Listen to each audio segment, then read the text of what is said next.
burial days passed quietly, yet the weight of dread never lifted from the house. Roderick spoke of his sister Madeline, whose illness worsened with every passing hour.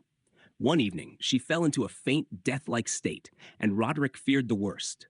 With great care, he placed her in a small, dark vault within the house, a temporary resting place until he could be certain of her fate.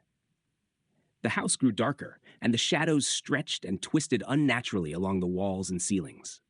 The wind moaned through the broken windows, and faint noises echoed as though the walls themselves whispered secrets. The air was thick, smelling of damp wood and decay, and every corner seemed to pulse with a strange energy. It was impossible not to feel the influence of the house on the mind and spirit. Roderick spoke often of the family's history, the sickness that plagued them, and the oppressive weight of sorrow that seemed tied to the mansion itself. He believed the house had an unseen power, pressing upon him, invading his thoughts and magnifying his fears.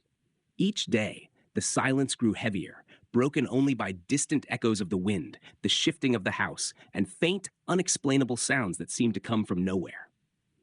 At night, the darkness of the corridors became almost tangible.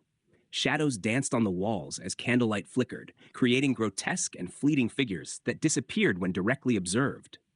The furniture seemed to shift ever so slightly, the paintings of ancestors' eyes following every movement. The house breathed with its own life, and the oppressive atmosphere seemed to grow in tandem with Roderick's fear. Every conversation and reading session only partially eased the tension. The mansion seemed to contain centuries of sorrow, pressing down on those within its walls. Every creak, every whisper, every shadow, and every reflection seemed connected to the tragic history of the Usher family, as though the house itself remembered all past griefs and projected them into the present. The air felt alive, heavy with dread, and even I felt my mind strain under the weight of its influence.